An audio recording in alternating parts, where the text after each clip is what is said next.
What's up, homies? Very exciting day. This is the first episode of my Out of the Park Baseball 18 series, OOTP 18.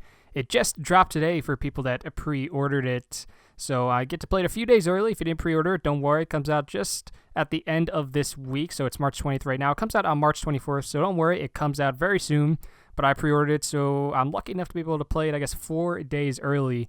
And if you remember from last year, I did an OOTP 17 series with the Los Angeles Angels, and that was pretty well received. I was very surprised by that. I wanted to thank you all for that once again, as I did last year.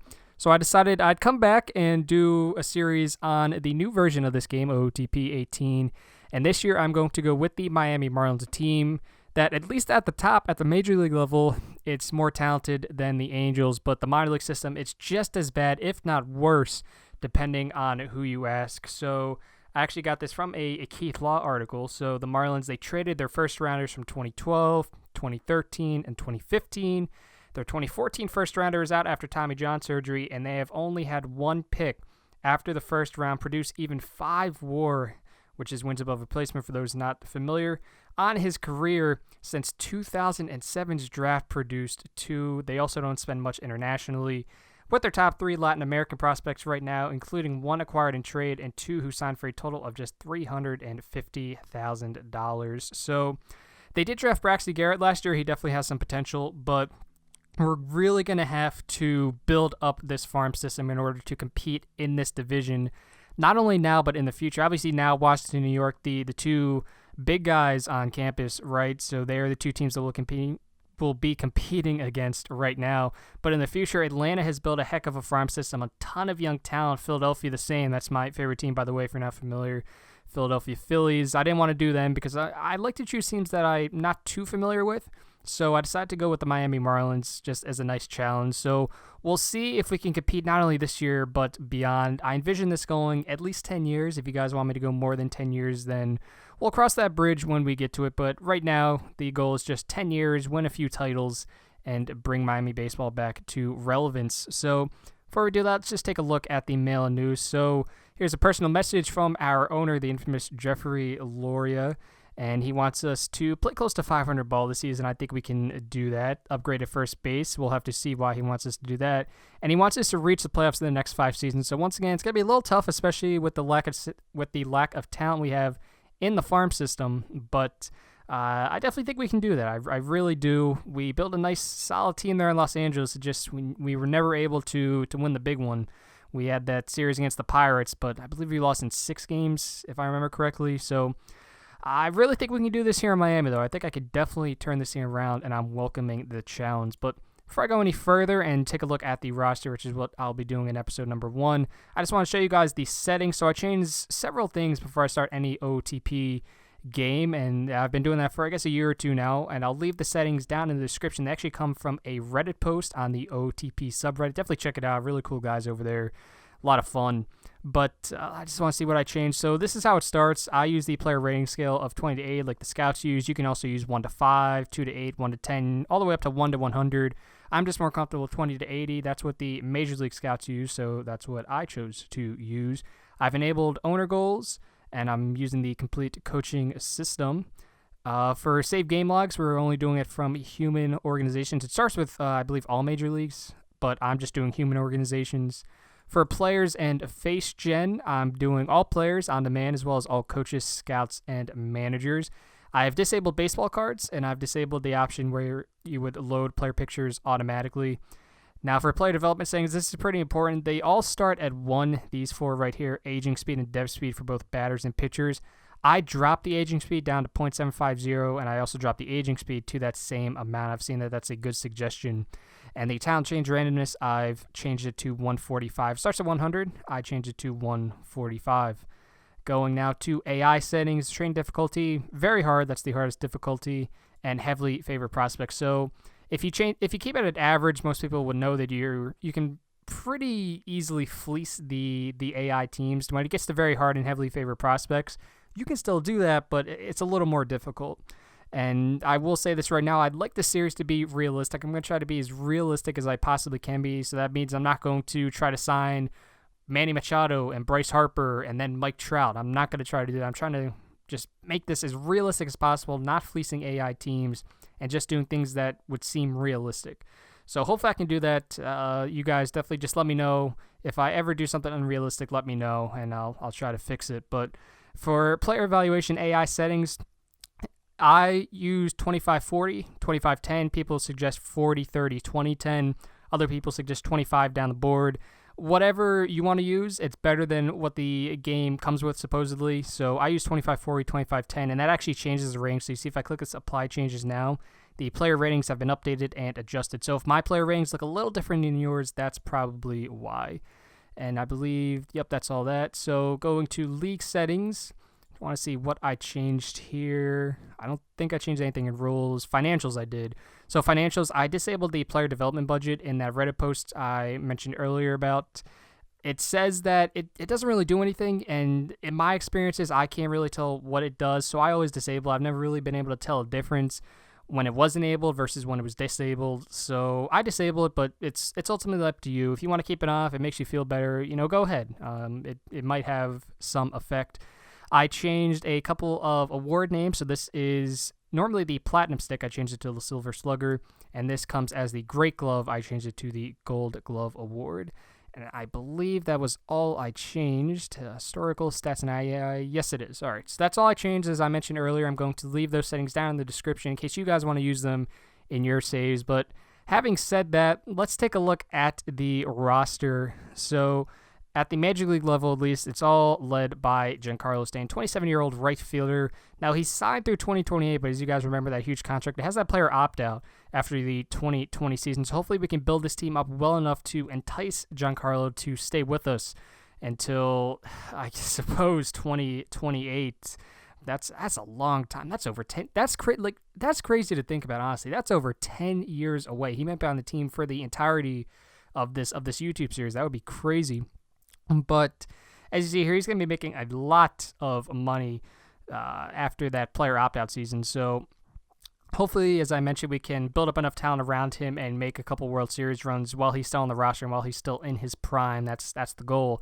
And a cool thing that's new in this version of Out of the Park Baseball 18, you'll see he's on loan for the World Cup of Baseball for the United States. So, wink, wink, the World Cup of Baseball is the World Baseball Classic. They couldn't put that in the game, I believe. Why is because Konami, the video game developer, they own the rights to the World Baseball Classic, so games can't use that. But OOTP, the developers, they decided to put in the World Cup of Baseball. So if we go here to Major League Baseball and change to the World Cup of Baseball and go to the league home screen, here's your World Cup of Baseball. So all the teams, and now if we go to, let's say, the United States and take a look at the roster, there you go. Those are the players that are on the roster, the reserve roster at least. And you see Giancarlo Stanton is on the team. Also Christian Yelich, I'll be getting into in just a moment. So that's why they're on loan, and that's probably why I haven't messed around with it too much. This is literally my first time in this game, but I imagine spring training they won't be there for at least the first few weeks.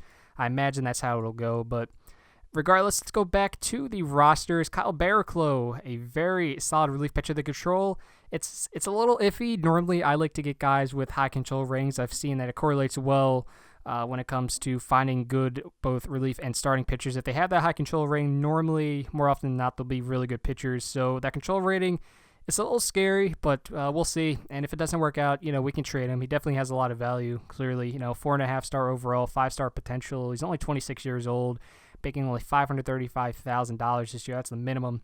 So, and he's only been in the majors for 1 year, so definitely a lot of team control left. I'm sure some team would like to have him if it doesn't work out here. The other outfielder I was referring to, Christian Yelich, and another thing I just realized, they actually have his Twitter handle in here. So if you click that, look at that. That's pretty cool. That is pretty cool. So 25 years old. He is making $3.5 million a year. He has a Gold Glove and a Silver Slugger to his name. He just won that Silver Slugger last year and that Gold Glove in 2014. Very, very solid defensively, especially in left field. Center field, you probably don't want to put him in center field, but left field, very solid defensively. He's got good range and air ratings, a solid arm. He's exceptionally unexceptional. I find that a little funny. But, he can make contact with the ball. He's got good gap power, home runs. That's not really his game, although he did hit 21 last year. And avoid Ks, it's not terrible. Could be better, but it's not worse. And as you see, he's also on loan for the World Baseball Classic. So this team definitely is going to get its offense from that young, talented outfield, and I'm going to scroll down here a little bit to talk also about Marcell Ozuna, the third member of that outfield. He also making $3.5 million. He was an all-star last season. Solid defensively in center field, not as defensively gifted as Yelich, but he's still solid in center field. He's got a really good arm, solid range. The error, that's a little rough. But as you see, his main calling card is home run power. It's a 60 rating there. That's about above average. That's what the ratings mean. If you have a 60, that's roughly above average, depending on who you talk to. You see he hit 23 homers last season in 608 plate appearances, 557 at-bats. He was a 2.5 win player. His OPS plus was 111, and his triple slash, 266, 321, 452. So not terrible. Definitely a guy that I'd like to keep here in Miami for a while, as long as the money, we can see eye to eye on that. But now going back to the top, Brad Ziegler, the 37-year-old relief pitcher, formerly of both the Oakland Athletics and the Arizona Diamondbacks. He also pitched a little bit for Boston last season, 33 games, and he did pretty well, 1.52 ERA. His BABIP was .316, ERA plus of 281. He pitched to a 1.25 whip, struck out 31 batters, walked 11, allowed just 1 home run and 5 earned runs. So he is signed through 2018, so we're going to have him for 2 years. He's making $7 million this year and $9 million next year, and I imagine after that he's probably going to retire. I wouldn't be surprised if he didn't retire after this season, to be honest. I mean, he's 37 years old, but as you see, he's still solid. The stuff's not there anymore, but really good control, really good movement. The fastball, it's not there, but sinker, curveball, changeup, those are the pitches he's going to rely on, and even better, extreme ground ball pitcher. I always look for guys like that, extreme ground ball pitchers. So looking down the list here, Derek Dietrich, the 27-year-old third baseman for Miami, just making $1.7 million this season. Defensively, you'd like him to be a little better. You see second base, he's not great. He's not terrible, but he's not great. Well, he does have a really good arm. He can turn the double play pretty well. You see steady Eddie shows up, does the job. I suppose that's really all you can ask for, especially at this point. Really good gap power. Contact's a little low. Home run power, it's all right. And then eye and discipline, you'd like it to be a little better. You'd like a lot of these things to be a little better, but for what it's worth, he'll be a solid contributor this year and hopefully in the future. Another solid relief pitcher is David Phillips, formerly of the New York Yankees. He was a Miami Marlin last season, in a very solid season in 64 games. He actually started 5 of them, but in 64 games, he pitched to a 2.28 ERA and an ERA plus of 183, BABIP of .288, 11.8 Ks per 9 inning, and a 1.14 whip. Struck out 114 batters, walked just the 38. Solid defensively as well. Now, he is in arbitration year, as you see. He's been in the major leagues for 4 years and 156 days. Making $4.6 million this year. I imagine he's going to make more next year, so we'll have to see how he does, but I would not be opposed to keeping him after this season. I also wouldn't be opposed to trading him at the deadline if we can, maybe get something worthwhile for him. JT Realmuto, a very solid season last year. Home run power, not his game, as you can see, but he can hit the ball. OPS last year at 771. His triple slash was 303, 343, and 428. He was close to a 3-win player. He had 11 home runs, 31 doubles. So this guy, he's an average guy, right? Like, he'll hit for average. You can't really expect a lot of home runs out of him, but that's fine. He's a nice guy to have on the team. Not making a lot of money, only $562,000, and he's only been in the league for 2 years. So definitely a lot of team control there with him as well. Nice guy to have. Junichi Tazawa, only 30 years old, formerly of the Boston Red Sox. Very solid across the board, above average in everything, really. 3.5-star relief pitcher. He is a fly ball pitcher, though. That's a little concerning. But it could be worse. He could be an extreme fly ball pitcher, right? So it's nice to have Tazawa. So we have a solid bullpen, at least if nothing else, and we have solid offensive guys. But after that, it does kind of start to get a little worse. Justin Bauer, by the way. If I mispronounce any of these names, just let me know. I think it's Bohr. I'm pretty sure, but don't hold it against me. Just let me know, and I'll definitely pronounce it right in the next episode. So last year was his first full year in the major leagues. You see, he had cups of coffee in 2014, 2015. In 2015 he didn't appear in 129 games. Last year he played 90. So yeah, I guess you could say that was his second full year. I don't know. Let's say like 1.5, I guess, right? So he had a 264 average, hit 15 home runs. He's not exceptional anywhere, but you see he rarely makes waves. Personality also very important. You don't want any clubhouse cancers, that's for sure. So guys like that really makes waves. Those are always good to have.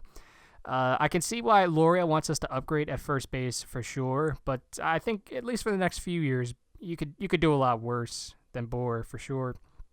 AJ Ramos, he is the closer, and I'm doing air quotes because I don't really like the closer idea. I kind of like to use stoppers, and you'll see what I mean later. But another guy, he's got 2 pitches, but that control rating, it's a little iffy. I don't know how much longer he's going to be in Miami. He is 30 years old. He's still in his arbitration, but he's making $6.5 million this year. He's done solid in real life, but that control rating, it always seems to screw me over. He is neutral, though, for his ground ball, fly ball tendency, and he's not terrible defensively, so that's always good. 3-star relief pitcher, not too bad. And as you can kind of see, I'm not going to go through every one of these guys, but as you can see, starting pitching is definitely the weak part of this team. It takes you a while before you get down to Wei-Yin Chen, who is one of our best starting pitchers. So starting pitching, definitely the main issue with this team, and unfortunately it's the issue with this team because of the death of the young talented star Jose Fernandez. May he rest in peace. But he definitely left a very big hole at the top of this pitching rotation. Adam Conley currently slotted to be our number 1, and I'm fine with that. But he also Wei-Yin Chen, Dan Straley, Edinson Volquez, Tom Kohler. It's not a starting rotation that inspires a ton of confidence, that's for sure. The bullpen, that's solid, and if you took a look at the lineup, that's I can make do with that. But the pitching rotation definitely very, very concerning. We're definitely going to have to build up our pitching rotation somehow. I don't know if it's going to be through free agency, through trade, through the draft. And speaking of the draft, the Marlins drafted Braxton Garrett last year. So at least they have that coming up through the system, hopefully, as long as he doesn't flame out. So, I mean, that's one option, but, you need 4 more.